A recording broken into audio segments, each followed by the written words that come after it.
All right, so we had another wind event last night. This one, the last one was from the north. This one is from the south. This is the face of me when I actually did sleep pretty okay last night. So we're gonna walk around and see what we can find. Did find some boats that had broke loose last night in the thick of it, but I can already see there's some things that got damaged last night, and let's have a look at them and see if we can figure out how we could have prevented them. Now, a lot of jibs have a sun cover on their head sail. It looks like this. This is one that's stitched onto the sail itself, and those are usually going to be pretty okay unless the stitching itself has come off, but they're tight, so they don't really blow in the wind. Now my neighbor's, he was using a zip-on sail cover, and those are a lot baggier. They don't fit snugly. It's almost like a loose sock that you pull up over the furled head sail, and it flogged itself to pieces last night.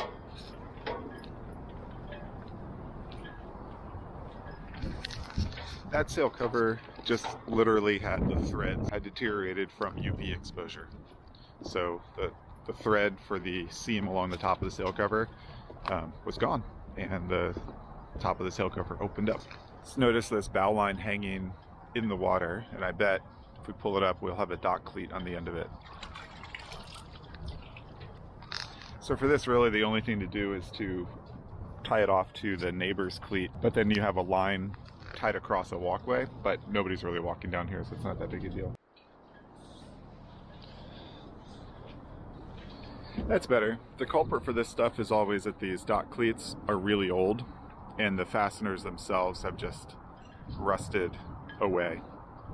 That's usually what it is. Sometimes it's the surface that they're mounted in, like the wood is rotted or something, but a lot of them in this marina, just rotten fasteners. So there's another head sail that was, well, it's destroyed now.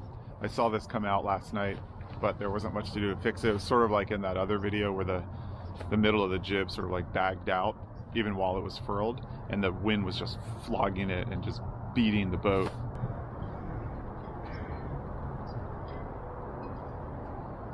Yeah, there was just nothing I could really do about it last night.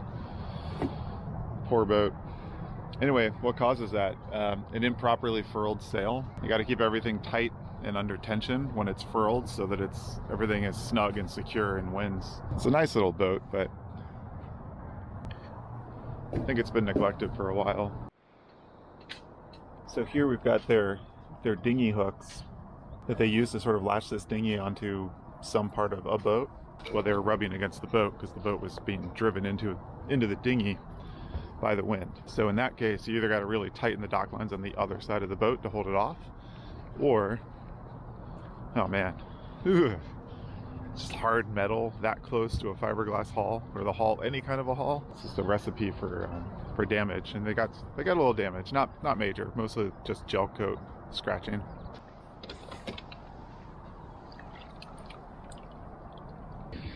So this boat was a real challenge last night. It had broken its stern line from this cleat. The cleat's fine. It was the line that broke. And it looks like it had another line that broke at some point as well. Now this is obviously a boat that's been sort of neglected for a while. So it's not really surprising that the lines got to a point where they would chafe through. But it was laying up against the neighbor's boat because the wind was coming from the north, which is that direction. And then so the stern of this boat was hard up against the stern of the neighbor's boat there and just battering up against it. But in a testament to the strength of fiberglass, there appears to be very little damage to the neighbor's boat, and not much that I can see on the offending boat either. And then how to fix it, well, and I've got some video footage of this when I did it last night, but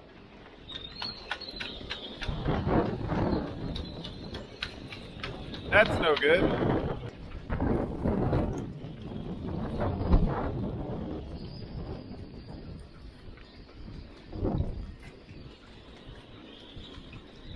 Well, gotta go get my long line.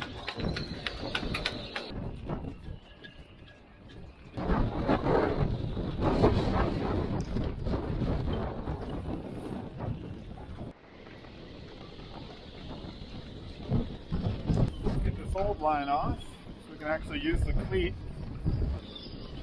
Get into our working position. Once around the base, start sweating it in. Nice and slow. Only got about a foot out of that one. Just got to work with the wind. When the wind gives it to us, we can take it. There she comes. She's off the other boat now. Ooh, it's pulling hard.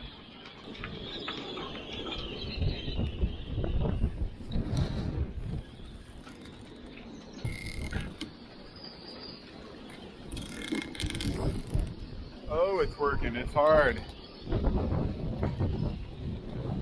Man, this wind is a lot of pressure. Whew. That was harder than I thought it would be. Still got to get a stern line on though, because this angle to the cleat to the boat is not happy about that. So I guess I'll try to get the stern in a little bit closer. It's going to be really hard to get a line on there before it blows off again. Drop it. Good girl.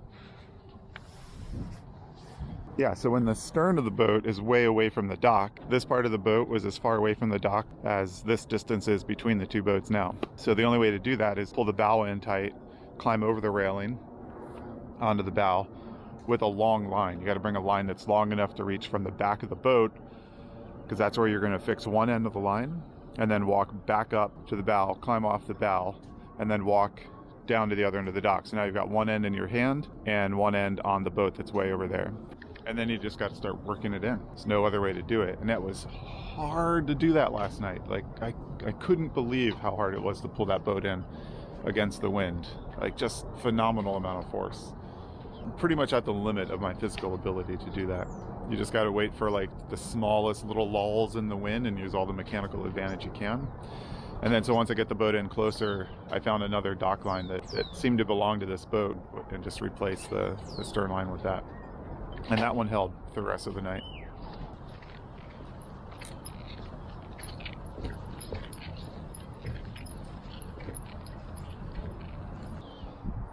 So the boat that had that flogging head sail in the last windstorm was shaking the boat and made me really uncomfortable. Somebody took the head sail completely off the furler. So either the marina contacted the owner or the marina did it themselves, but that's kind of the only way to fix that. You got to unfurl the whole thing and roll it up. All right, look, so here's a boat that should be right here, but it's right there. So we have a broken dock line, probably, possibly a cleat. Oh, okay, I can see the cleat pulled out. It's supposed to be a cleat right there. So what we've got is the stern of Mindy up against the neighbor's boat. It's not blowing very hard, so I can probably pull this thing over without going all the way home to get my long line. Let's see what we can do. Well, just gonna start at the front, see if I can get the back to follow a little bit. Leverage up here is pretty poor. Slow and steady pressure. As soon as I can, I'll reach for the stanchion that's a little bit further aft of where I am now. There we go. Better leverage.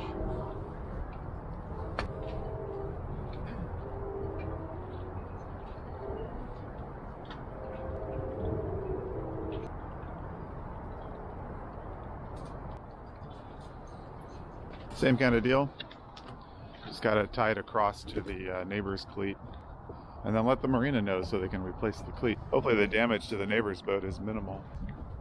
Ooh, yikes. That big white spot there on that blue hull next door, that's all from this boat whose dock cleat pulled out.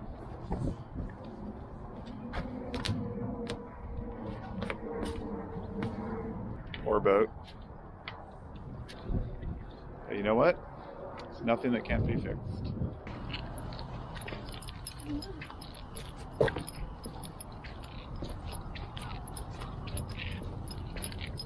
And so check this out. The open water that you see behind me here is where the wind was coming from last night.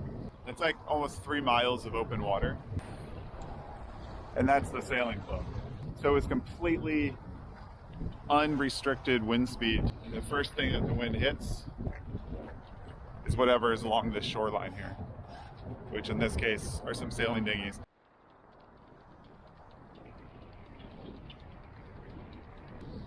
That's the sailing club that's related to the university. That wasn't bad, it was just some small lightweight dinghies.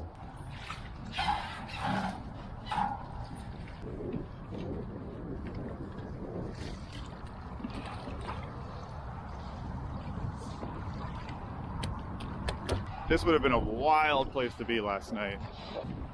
So I have to imagine that there were pretty significant wave sizes getting blown right in onto this dock. This dock definitely would take the brunt of it. That dock over there. These docks have been replaced a couple of times because of these southerly winter storms. That's a lee shore right there. That's where the wind blows onto. That's where if you're in a sailboat and you can't work your way upwind, that's where you end up, lee shore.